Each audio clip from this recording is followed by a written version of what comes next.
दोस्तों 18 फरवरी को हमारा कक्षा 12वीं का रसायन शास्त्र केमिस्ट्री का एमपी बोर्ड एग्जाम 26 का पेपर होने वाला है। लगातार तैयारी करते जा रहे हैं और इसलिए मैंने आपको पहले ही 2 अंकी वाले 3 अंकी वाले अति महत्वपूर्ण प्रश्नोत्तर कवर करा दिए हैं।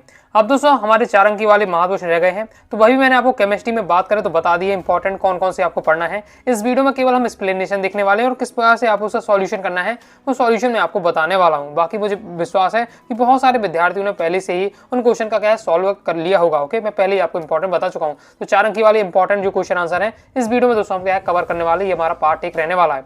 ओके, तो एक बार आप क्या है फास्ट ही रिवीजन के तौर पर आपको क्या है वीडियो को देख लेना है और जो मैं आपको क्वेश्चन पहले ही बता दी है बस उनको सॉल्यूशन एक बार आपको देखना है, किस तरीके से आपको एग्जाम में उनको सॉल्यूशन लिखना है। बाकी प्रॉपर सभी इंपॉर्टेंट देखना चाहते हैं 2 अंकी वाले 3 अंकी वाले, तो आपको क्या करना है 12th chemistry topper series MP board exam 26 के नाम से प्लेलिस्ट है, प्लेलिस्ट पे जाकर क्रम से वीडियो देखकर आप तैयारी कर सकते हैं।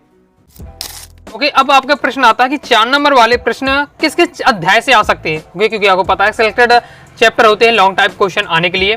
तो देखिए मैं आपको बताऊं, पहले हम अध्याय 1 की बात करते हैं। हमारा जो बिलियन चैप्टर है यहाँ से आपका 4 नंबर क्वेश्चन बन सकता है और ये ऐसा चैप्टर है आपका कि यहाँ से 3 नंबर का भी आता था। देखिए एमपी बोर्ड एग्जाम में इस 24 में दोस्तों आपका इस चैप्टर से आपका बिलियन चैप्टर से 4 नंबर क्वेश्चन था, जबकि इससे पहले हमें इस चैप्टर से 3 नंबर का आता है। ओके, बाकी आपको पता है कि एमपी बोर्ड ने बिल्कुल परफेक्ट ओके फिक्स ब्लूप्रिंट जारी किया नहीं है, इसलिए मैं आपको जो क्वेश्चन बताता हूँ तो यह करते जाइएगा। ओके, अब मैं जो आपको 4 नंबर क्वेश्चन बता रहा हूँ हो सकता है आपके पेपर में 3 नंबर में आए, और जो मैंने 3 नंबर में क्वेश्चन आपको कवर कराए वो 4 नंबर भी हो सकते हो, इस प्रकार से हो सकता है। लेकिन अगर टॉपिक तैयार होंगे तो आपसे क्या बन जाएगा, क्लियर है। तो बिलियन वाले हम चैप्टर से इंपॉर्टेंट देख लेते हैं। पहले तो मैं आपको बता चुका हूं बिलियन वाले चैप्टर से ये सभी टॉपिक होंगे, नॉर्मलता, फॉर्मलता, पार्ट्स पर मिलियन, हेनरी का नियम, मोल प्रवाह, ये आपसे क्या 2 नंबर में क्वेश्चन आ जाएगा, ऑब्जेक्टिव बन जाएगा या फिर न्यूमेरिकल बन जाएगा। टॉपिक आपसे तैयार होंगे ना तो आप किसी पार्ट से क्वेश्चन आपसे पूछ लीजिए, आपसे जरूर बन जाएगा। तो ये टॉपिक मैं आपको 2 नंबर वाले क्वेश्चन में समझाया था, सभी आपको तैयार करके रखना है। चलिए देख लेते हैं क्वेश्चन लॉन्ग टाइम में आपके। पहला हमारा आदर्श अनादर्श विलयन। ओके, मैं आपको बता चुका हूँ 3 नंबर क्वेश्चन है, 4 नंबर क्वेश्चन आए, बस आपको टॉपिक तैयार होना चाहिए। तो आदर्श अनादर्श विलयन में इंपॉर्टेंट रहने वाला, बहुत ज्यादा हाई चांसेस के आने के। तो आदर्श विलयन होता है राउड के नियम का पालन करते हैं, जबकि अनादर्श विलयन होते हैं वो राउड के नियम का क्या है विचलन को दर्शाते हैं, यानी पालन नहीं करते हैं। आसवन द्वारा द्रव्यों को क्या पृथक करना संभव होता है आदर्श विलयन में। अनादर्श विलयन में आसवन द्वारा केवल हम एक द्रव का शुद्ध अवस्था में प्राप्त कर सकते हैं। नेक्स्ट एंथैल्पी परिवर्तन नहीं होता है आदर्श विलयन में, अनादर्श विलयन में एंथैल्पी परिवर्तन होता है। विलयन का आयतन अवयवों के आयतनों के योग के बराबर होता है, जबकि अनादर्श विलयन में विलयन का आयतन अवयवों के आयतन के योग के बराबर नहीं होता। तो ये आपके दिए हुए तैयार कर लीजिएगा।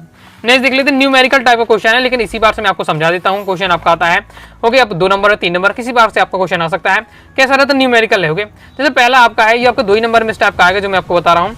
यदि 5.85 ग्राम NaCl 250 ग्राम जल में विलय है, विलयन की आपको मोलरता ज्ञात करनी है। अब क्या है मोलरता, आपको मोललता ज्ञात करनी, अंतर है आपका मोललता और मोललता में। यहाँ मोललता ज्ञात करनी, मोललता। तो मोललता का आपने क्या है अगर परिभाषा उसका सूत्र याद किया होगा, सूत्र आपको याद होगा, तो सूत्र आपको रखना है और यहाँ से आपको निकाल उनकी जो वैल्यू है वो आपको पुट कर देना, आपका आंसर आ जाएगा। क्लियर है आपका। जैसे अब आपका बस विलय और विलायक में आपको डिफरेंस पता होना चाहिए, कौन विलय है कौन विलायक है। ओके, जो कम मात्रा में होता है वो विलय, जो अधिक मात्रा में होता है विलायक। ओके, अब आपका यहाँ विलायक कौन होगा, ओके 250 ग्राम जल है तो आपका विलायक हो जाएगा। विलय कौन होगा आपका NaCl होगा, जो क्या है 5.85 ग्राम है। बस ये आपका रहना चाहिए। क्लियर, इस बार से हो जाता है आपका, वैल्यू हम पुट कर देते हैं तो आपका आंसर आ जाता है। अब NaCl का अणुभार आपको रखना पड़ता है MW, यानी जो आपका विलय है, विलय का आपको अणुभार, विलय कौन है हमारा NaCl, उसका अणुभार आप निकालेंगे तो 58.5 आएगा। सेकंड वाले में से न्यूमेरिकल में आपका यदि NaOH को 4 ग्राम 500 ml बिलियन में उपस्थित है तो बिलियन की नॉर्मलता ज्ञात कीजिए। तो नॉर्मलता ज्ञात करनी है, नॉर्मलता का फॉर्मूला और उसके वैल्यू पुट करिए, आपका आंसर आ जाएगा। ओके, बीच विलय विलायक का क्लियर आपको पता होना चाहिए, उसका अणुभार कैसे निकालना पड़ता तो लंकाई भार वो आपको बन जाएगा। ओके, मैं आपको न्यूमेरिकल आगे और समझा दूंगा। नेक्स्ट ये भी आपका इंपॉर्टेंट रहने वाला है, आदर्श विलयन के धनात्मक और ऋणात्मक विचलन में अंतर, धनात्मक विचलन और ऋणात्मक विचलन में अंतर, ये भी इंपॉर्टेंट रहने वाला है। दोनों अंतर इंपॉर्टेंट, आदर्श अनादर्श विलयन में अंतर और धनात्मक और ऋणात्मक विचलन में अंतर। तो जो धनात्मक विचलन होता है, विलयन का वाष्प दाब राउड के नियम का परिकलन के मान से अधिक होता है, जबकि ऋणात्मक विचलन में विलयन का वाष्प दाब राउड के जो परिकलन होकर मान से क्या हमेशा कम होता है। फिर ये आपके पॉइंट इस पर दिए हुए हैं, तैयार अच्छे से आपको कर लेना है, बहुत ज़्यादा इंपॉर्टेंट रहने वाला है। जैसे आपका धनात्मक विचलन होता है, ये निम्न तापीय स्थिर क्वांति मिश्रण बनाते हैं, जबकि आपका ऋणात्मक विचलन उच्च तापीय स्थिर क्वांति मिश्रण बनाते हैं। विलय विलायक के मध्य अन्योन्य क्रिया दुर्बल होती है धनात्मक विचलन में, ऋणात्मक विचलन में विलय व विलायक के मध्य अन्योन्य क्रिया क्या प्रबल होती है। तो 3 से 4 पॉइंट आप तैयार करके रखना है। नेक्स्ट हमारा इंपॉर्टेंट रहने वाला, ये भी आप एकदम सिलेक्टिव सभी क्वेश्चन है। राउड के नियम क्या है, इसकी गणितीय व्यंजन व्युत्पत्ति कीजिए। पहले तो आपको राउट का नियम तैयार कर लेना है। ऑब्जेक्ट में या 2 नंबर में केवल राउट का नियम लिखने के लिए आ सकता है, और गणितीय व्यंजन व्युत्पन्न के लिए कहा जाएगा तो फिर आपका 3 या 4 नंबर क्वेश्चन बन जाएगा। ओके, राउट का नियम पहले क्या है, स्थिर ताप पर आवासशील विलय युक्त विलयन का वाष्प दाब उसमें उपस्थित विलायक के मूल प्रवाह के क्या होते हैं, समानुपाती होता है। और ये आपको बताया जा रहा है किस प्रकार से, स्थिर ताप पर आवासशील विलय युक्त विलयन का वाष्प दाब, ये आपका विलयन का वाष्प दाब जैसे पीएच दिखाया जा रहा है, किसके मूल प्रवाह के समानुपाती होता है। विलायक के मूल प्रवाह के समानुपाती होते हैं। समानुपाती चिन्ह हटाएंगे आपका एक स्थिरांक आ जाएगा, समानुपाती के आपके स्थिरांक आएंगे, जो समानुपाती स्थिरांक है इसका मान क्या है, विलायक के वाष्प दाब के बराबर होता है। ये क्लियर है। हमें ये आपका हो जाता है राउट का नियम। गणितीय व्यंजन व्युत्पन्न करना है तो किस प्रकार से आपका रहने वाला है। देखिए, अगर आपको बहुत थोड़ा डिटेल से समझना है, आराम से समझना चाहते हैं, तो chapter wise chapter important question मैंने बताए हैं, उसमें मैंने कवर किया है। अभी आप क्या है तो देखना है, अगर डिटेल से 12th केमिस्ट्री 2025 के नाम से प्लेलिस्ट है, प्लेलिस्ट पे जाइएगा, फिर हमसे chapter wise chapter question answer मिल जाएंगे, उसमें मैंने इनको थोड़ा डिटेल से समझाया है, तो आपको समझ में आ जाएगा। ओके, बाकी यहाँ मैं थोड़ा आपको स्पीड से शॉर्ट में कवर कर रहा हूँ, इस प्रकार से आपका रहने वाला है। तो ये आपको इसको गणितीय व्यंजक जरूर व्युत्पन्न कैसे किया जाता है वो सीख लीजिएगा, पूरा आपको इस प्रकार से लिखना है। आगे देख लेते हैं, आगे नेक्स्ट देख लेते हैं। नेक्स्ट दोस्तों हमारा क्वेश्चन रहने वाला है, हेनरी की विलेयता संबंधी नियम लिखिए, गैसों की द्रव विलेयता को प्रभावित करने वाले कारक लिखिए। इंपॉर्टेंट रहने वाला है। तो हेनरी का नियम तो मैंने आपको समझाया भी था। ओके, 2 नंबर में केवल इतना आ जाएगा, ये एक वाक्य में आ सकता है, हेनरी का नियम लिखिए। क्लियर है। अब यहाँ 3 नंबर या 4 नंबर क्वेश्चन क्यों बना, क्योंकि गैसों की द्रव विलेयता को प्रभावित करने वाले कारक भी यहाँ पूछे जा रहे हैं, और बहुत ज्यादा आसान है। हेनरी का नियम सबसे ज्यादा आसान है, राउट के नियम से भी ज्यादा आसान है। क्यों, मैं आपको समझा देता हूँ। अगर स्थिर ताप कर दिया जाए, स्थिर ताप कर दिया जाए तो गैस की द्रव में विलेयता, गैस की द्रव में विलेयता दाब के समानुपाती होती है। यानी जितना ज्यादा हम दाब बढ़ाते जाएंगे, गैस की द्रव में विलेयता बढ़ती जाएगी। यानी जितना ज्यादा हम दाब बढ़ाएंगे, जो गैस होती है वो द्रव में क्या घुलती जाएगी। जो आप Coca Cola, Pepsi, cold drink वगैरह पीते हैं, तो आप जानते हैं जब आप ढक्कन खोलते हैं उसमें आपकी जो पेप्सी, कोको कोला वगैरह होती है, उनमें आपको पता है कार्बन डाइऑक्साइड गैस भरी होती है। तो कैसे भरा जाता है। ओके, तो कैसे भरी जाती है, क्योंकि द्रव में क्या है, द्रव में लिक्विड में आपके क्या है, वो कार्बन डाइऑक्साइड घोली जाती है। कैसे घोली जाती है, अत्यधिक प्रेशर से। अत्यधिक प्रेशर से क्या है, उसको गैस को भरा। क्या होता है हेनरी का नियम, स्थिर ताप पर किसी गैस की द्रव में विलेयता दाब के समानुपाती होती है। ओके, यानी जितना ज्यादा दाब बढ़ाते जाएंगे, गैस की द्रव में विलेयता बढ़ती जाएगी। ये आपका हो जाएगा P समानुपाती X हो जाएगा। अब स्थिरांक हटाएंगे, आप KH आएगा, और आपका KH है, हेनरी स्थिरांक है। 2 नंबर में आता है, इतना बस बताना है। अब गैस की द्रव में विलेयता को प्रभावित करने वाले कारक कौन कौन से होते हैं। पहले गैस और द्रव की प्रकृति होती है। गैस और द्रव की प्रकृति किस प्रकार से है, उस पर निर्भर करता है। सरलता से द्रवित होने वाली अथवा विलायक के साथ शीघ्र क्रिया करने वाली गैसों की विलेयता अधिक होती है। जो बहुत कई गैसें ऐसी होती है तुरंत घुल जाती है, तो ज्यादा से ज्यादा घुलनशील होगी। कई गैसों क्या बहुत ज्यादा दाव देने पर भी नहीं घुल पाती, तो उनको क्या कठिन से क्या घुलती है। तो गैस की प्रकृति कैसी है वो भी निर्भर करती है।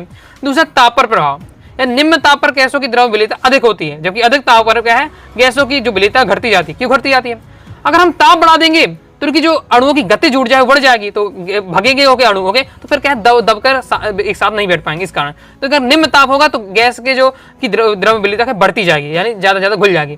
ताप बढ़ जाएंगे तो उनकी गतिज ऊर्जा बढ़ जाएगी, इससे वो क्या है, अणु भगेंगे, और क्या है उसमें फिर गैस में मतलब द्रव में आपके विलय नहीं हो पाएंगे। जैसे दाव का प्रभाव, दाव तो सिंपल सीधा संबंध रखता है, दाव भी पूरा निर्भर कर रहा है। जितना ज्यादा दाव बढ़ाएंगे, गैस की द्रव विलेयता बढ़ेगी। ओके, और निम्न दाव पर गैस की विलेयता घटती है। सिंपल है। आगे देख लेते हैं। अब नेक्स्ट ये 2 टॉपिक है, इनके हाई चांस है, उसमें भी आपको 2 टॉपिक नहीं, एक ही टॉपिक पढ़ना है। कौन कौन सा टॉपिक है, और ये 4 नंबर के लिए लॉन्ग में हाई चांस है, और एमपी बोर्ड एग्जाम 24 में यही से क्वेश्चन बना था। ओके, तो यही से आपका क्वेश्चन बन सकता है, पढ़ के आपको रखना है। देखिए 2 टॉपिक कौन से हैं। मोलल क्वथनांक उन्नयन स्थिरांक किसे कहते हैं, किसी विलेय की मोललता और क्वथनांक उन्नयन में संबंध स्थापित कीजिए, ये क्वेश्चन है।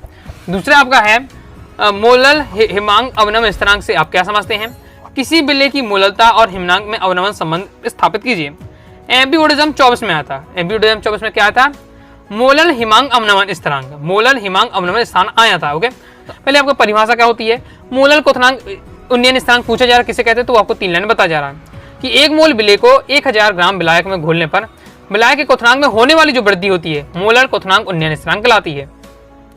अगर 1 मोल हमने विलेय ले रहे हैं और 1000 ग्राम हमारा विलायक है, तो उसमें हम जो घोल रहे हैं, उसे एक मोल को विलेय को हम घोलते हैं विलायक में, तो उससे जो क्वथनांक होता है उसमें कुछ परिवर्तन हो जाता है, वो मोलल क्वथनांक स्थिरांक आपका कहलाता है। ओके, जैसे अगर मैं आपको शॉर्ट में समझाने का प्रयास करूं, तो अगर आपको पता है जल का जो क्वथनांक होता है, जल का क्वथनांक कितना होता है, 100 डिग्री सेल्सियस, यानी जल क्या है 100 डिग्री में उबलने लगता है। ओके, यदि मैं उसमें नमक मिला देता हूँ, ओके, यानी मैंने कुछ क्या है कुछ विलेय मिला दिया, विलायक में क्या है विलेय, यानी जल है हमारा विलायक, उसमें हमने क्या नमक मिला दिया, यानी विलेय मिला दिया, तो अब पता क्या होगा, अब जो जल 100 डिग्री पर उबलने लगा था ना, अब 100 डिग्री पे नहीं उबलेगा, वो मान लीजिए 120 डिग्री पर, ओके, पेपर को परफेक्ट नहीं बता रहा हूँ, एग्जांपल के लिए मैं समझा रहा हूँ, मान लीजिए 120 डिग्री पर उबलेगा, तो इससे क्या है, जो पहले जो जल 100 डिग्री में उबलता था, यानी उसका क्वथनांक 100 डिग्री था, अब उसका क्वथनांक 120 डिग्री हो गया, यानी क्वथनांक बढ़ गया, 20 डिग्री बढ़ गया। तो ये जो डिफरेंस है वही क्या है, मोलर क्वथनांक उन्नयन स्थिरांक, वही इस बार से।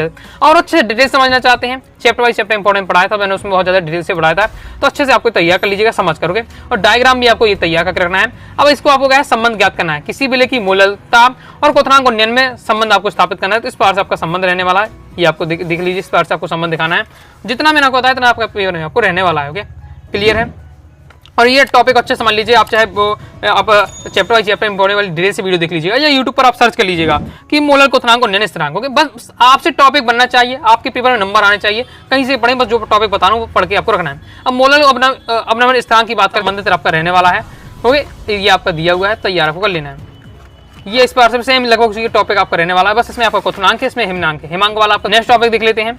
अणु संख्या गुणधर्म को उदाहरण से आपको स्पष्ट करना है। अणु संख्या गुणधर्म क्या है, 2 नंबर इतना बस पूछा जा सकता है। तो विलयन के ऐसे गुण जो विलयन की निश्चित आयतन में उपस्थित विलय के कणों की संख्या पर निर्भर करते हैं, आपके अणु संख्या गुणधर्म कहलाते हैं। यहाँ में सबसे ज्यादा मेन पॉइंट है विलय के कणों की संख्या पर, विलय के कणों की संख्या पर, तो ऑब्जेक्ट में भी यहाँ से बनता है। तो अणु संख्या गुण होते हैं, ये गुणधर्म होते हैं, वो विलय के कणों की संख्या पर क्या है, निर्भर करते हैं, ओके। ये आपका दिया हुआ, अच्छे से तैयार कर लीजिएगा। अब आपको बताना है अणु संख्या गुणधर्म कितने प्रकार के होते हैं, 4 प्रकार के होते हैं। एक आपका बासुदा में अपेक्षित अवनमन, दूसरा है क्वथनांक में उन्नयन, तीसरा है आपका हिमांक में अवनयन, और चौथा आपका विलयन का परासरण दाव। तो ये आपको तैयार करके रखना है। ये आपको 2 या 3 नंबर में शॉर्ट में भी आ सकता है, ओके। अब आगे नेक्स्ट आपको मूललता, मूललता में अंतर तैयार करके रखना है।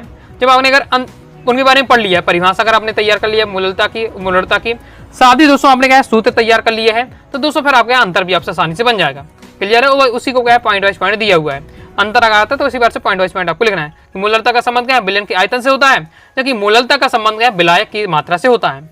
विलायक की मात्रा महत्वहीन होती है मूललता में, जबकि मूललता में विलयन की आयतन का महत्व नहीं रहता है। ताप क्रम में परिवर्तन पर परिवर्तित हो जाता है, जबकि मूललता ताप का क्या है, इसमें प्रभाव नहीं पड़ता है। मोल प्रति लीटर में व्यक्त किया जाता है, इसकी मतलब इकाई क्या है, मूललता की मोल प्रति लीटर है, जबकि मूललता की इकाई मोल प्रति किलोग्राम होती है, क्लियर है। इस बार से हमारा रहने वाला है। दूसरा हमारा दोस्तों चैप्टर है आपका विद्युत रसायन। इस चैप्टर से आपका 100% फिक्स रहता है, 4 नंबर क्वेश्चन आपका आने ही आना है, क्योंकि इससे लगातार आपका आता जा रहा है, ओके। इस चैप्टर इसमें आपका 40 नंबर का हमेशा आता है। 2022 में आप पेपर देखिएगा, 2023 का पेपर उठाइए, 2024 का, ओके, आपको तीनों साल में मिल जाएगा। और 4 नंबर के यहाँ से आपका 100% आना है। तो आपको ज़्यादा आपको क्वेश्चन तैयार नहीं करने इस चैप्टर से, मैं आपको बता रहा हूँ। 5-6 टॉपिक है, लेकिन आपका 4 टॉपिक बचते हैं, वो पढ़ लीजिएगा। 4 में से एक ना एक क्वेश्चन आपको मिल जाएगा। 4 नंबर यहाँ से आपके है, इस चैप्टर से आप फिक्स कर पाएंगे। कौन कौन से पहला टॉपिक आपका ये रहने वाला है कि जिसमें आपको इन सब टॉपिक की आपको परिभाषा पता होनी चाहिए। अब यही परिभाषा क्या है, आपके 2 नंबर में आ सकती है और एक वाक्य में आ सकती है। 4 नंबर में आपको क्या है, 2 टॉपिक या 4 टॉपिक की आपकी परिभाषा पूछ ली जाए। कौन कौन से टॉपिक है, क्वेश्चन इस प्रकार से आपका रहेगा कि विशिष्ट चालकता, तुल्यांकी चालकता तथा आणविक चालकता के समझाइए एवं इसके मात्रक लिखिए, इन पर तनुकरण का क्या प्रभाव पड़ता है। या फिर आएगा इनकी परिभाषा दीजिए, विशिष्ट चालकता की, तुल्यांकी चालकता, आणविक चालकता की, शैल स्थिरांक की, विशिष्ट प्रतिरोध की। और इस प्रकार से आपका आया भी कब आया वो आपको बताया जा रहा है। ये इस प्रकार से आ सकता है, इन पर टिप्पणी लिखिए, विशिष्ट चालकता, आणविक चालकता, ओके। एमपीओ 24 पर टॉपिक पर आया तो हो सकता है आपका अदर टॉपिक पूछ लिया जाए, सभी का आपको पढ़ के रखना है, ओके। और सबकी जो परिभाषा एक 2 लाइन की रहने वाली है, तो आपको 5-6 टॉपिक आपके छोटे-छोटे एक लाइन के सबको आपको पढ़ के रखना है। पहले हम देख लेते हैं विशिष्ट चालकता, ओके। तो विशिष्ट चालकता क्या है, विशिष्ट प्रतिरोध के व्युत्क्रम को विशिष्ट चालकता कहते हैं। जो विशिष्ट प्रतिरोध है उसका हम व्युत्क्रम कर देते हैं तो हमारा क्या है, विशिष्ट चालकता कहलाती है। और विशिष्ट चालकता को कप्पा से प्रदर्शित करते हैं, कप्पा यानी के बनाते हैं, उसे क्या है कप्पा बोलते हैं, तो कप्पा से प्रदर्शित करते हैं। अब विशिष्ट प्रतिरोध को किससे दिखाते हैं, तो पी होता है, पी इस टाइप के बनाते हैं, ओके। पढ़ते से क्या है, रो पढ़ते हैं, जैसे के को कप्पा पढ़ते हैं, पी को क्या रो पढ़ते हैं, ओके। तो 1/P इक्वल टू हो जाएगा 1/P यानी rho, okay. Kappa equal to 1/P, क्योंकि कप्पा क्या है आपका विशिष्ट चालकता, विशिष्ट चालक है किसका, विशिष्ट प्रतिरोध का उल्टा होता है, व्युत्क्रम होता है, तो वही आपको बताया जा रहा है, क्लियर है आपका। तो इस प्रकार से आपको ये बस यहाँ तक आपको तैयार करके रखना है, ओके। जितना भी टॉपिक है सभी टॉपिक को एक लाइन में परिभाषा, फिर उसका मात्रा क्या होता है, तनुकरण पर उसका क्या प्रभाव पड़ता है, तनुकरण करने पर क्या प्रभाव पड़ता है, वो आपको याद करके रखना है। लेकिन दूसरे तरीके से यहाँ परिभाषा दी हुई है, ओके। लेकिन जो आपको मैंने बताई वो आपको तैयार कर लीजिएगा। पहली वाली परिभाषा वो सिंपल है, लेकिन इसका मात्रा हम बात करते हैं तो विशेष जो आपकी चालकता है उसका मात्रक होता है ओम इनवर्स और सेंटीमीटर इनवर्स। ऑब्जेक्ट में आ सकता है आपका, ओके, ये आपका ऑब्जेक्ट में आ सकता है, तो एकदम पढ़ के आपको रखना है। अब तनुकरण पर क्या प्रभाव पड़ता है, तो तनुकरण करने पर विशिष्ट चालकता घटती है, याद रखना है। तो अगर तनुकरण कर देंगे हम, ओके, तो उसकी क्या जो विशिष्ट चालकता होती है घट जाती है। नेक्स्ट टॉपिक हमारा तुल्यांकी चालकता। तुल्यांकी चालकता क्या होती है, किसी विलयन की तुल्यांकी चालकता उसकी विशिष्ट चालकता तथा उस आयतन का गुणनफल है जिसमें विद्युत अपघट्ट का 1 ग्राम तुल्यांक क्या है विलेय होता है। और ये इसका क्या है फॉर्मूला रहने वाला है।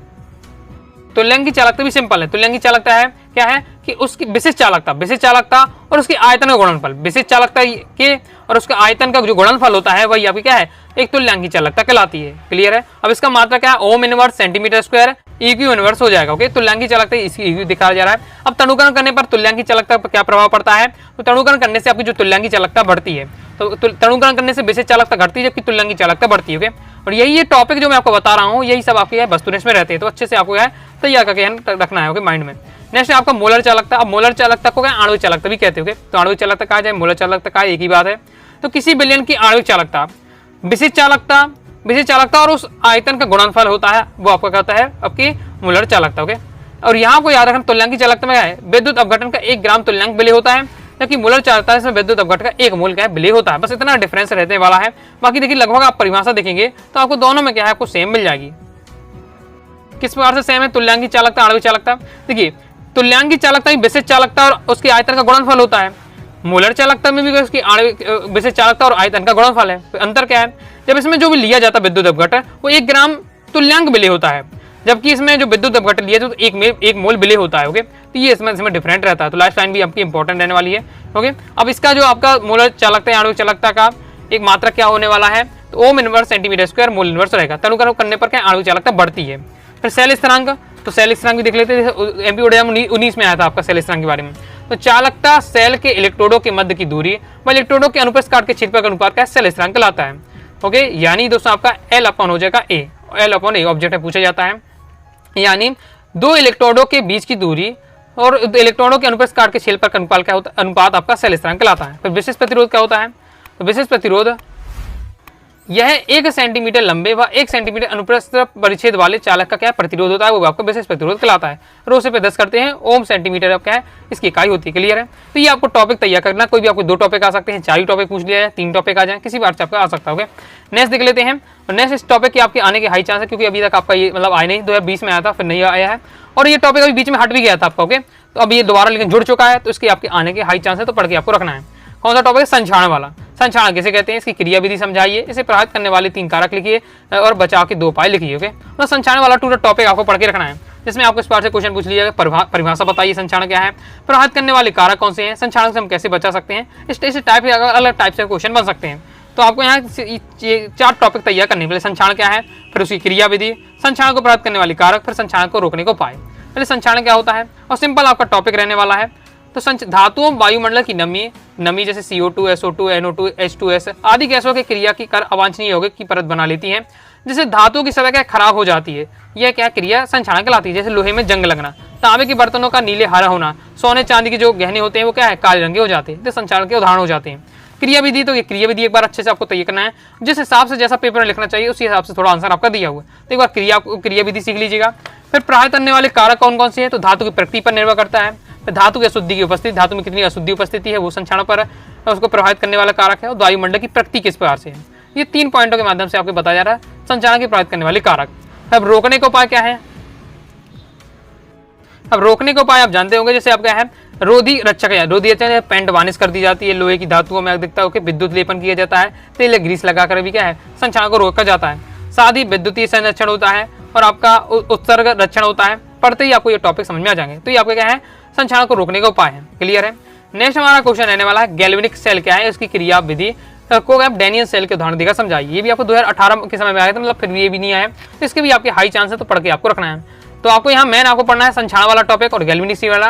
नेक्स्ट आगे मैं आपको मानक हाइड्रोजन इलेक्ट्रोड बता रहा हूँ, वो टॉपिक 3 से 4 टॉपिक तो आपको पढ़ के रखने पड़ेंगे। ओके, तो आपका गैल्वेनिक सेल के बारे में दिया हुआ, इसकी क्रिया विधि दी हुई है, सिंपल रहने वाला है, थोड़ा सा अगर आप समझ लेते हैं। ओके, अगर आप यूट्यूब पर भी जैसे आपको ये टॉपिक सीखना है तो गैल्वेनिक सेल डालिए, तो कई सारी आपको शॉर्ट वीडियो मिल जाएंगी, उससे भी आप क्या है थोड़ा 3D एनिमेशन समझ सकते हैं, और समझ जाते हैं तो फिर अपनी लैंग्वेज में भी आप इसे लिख पाएंगे। अपनी लैंग्वेज में आप लिख सकते हैं, बहुत ज़्यादा सिंपल रहने वाला है। और समझना चाहते हैं तो आप chapter by chapter important question वाली वीडियो में जाइए, तो उसमें आपको विद्युत रसायन वाले चैप्टर में से डिटेल से समझाए इस टॉपिक को। फिर नेक्स्ट आपको मानक हाइड्रोजन इलेक्ट्रोड तैयार कर लेना है, इसके भी हाई चांस है आने के। ओके, क्योंकि ये भी आपका है रिपीट नहीं हुआ है। ओके, तो इसे भी आपको पढ़ के रखना है, मानक हाइड्रोजन इलेक्ट्रोड वो, इसका आपको डायग्राम सीख लेना है, और 5 से 6 लाइन में इसके क्या किसी रहता है ओके क्रियाविधि वो आपको देख लेना है। कैसे मतलब तैयार किया जाता है, जो इसमें डायग्राम बनाया गया है वही बात इसमें लिखी गई होगी। और आप डायग्राम समझ लेते हैं तो ये टॉपिक भी आपसे बन जाएगा। जो आंसर भी दिया हुआ है जिस हिसाब से पेपर में आपको जैसे लिखना चाहिए उस हिसाब से यहाँ आपको आंसर दिया जा रहा होगा। फिर नेक्स्ट देखिए इंपॉर्टेंट रहता है कोलास का नियम और उसके 2 अनुप्रयोग। लेकिन 22 में देखो, 19 में आया, 20 में आया, 22 में आया, 24 में आ चुका है।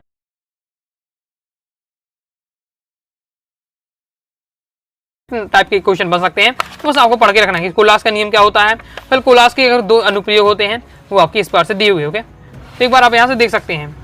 फिर नेक्स्ट हमारा टॉपिक है विद्युत रासायनिक सेल और विद्युत अपघटनी सेल में अंतर। लेकिन ये आपका एमपी बोर्ड एग्जाम 24 में आज पहले जो टॉपिक बताए हैं जैसे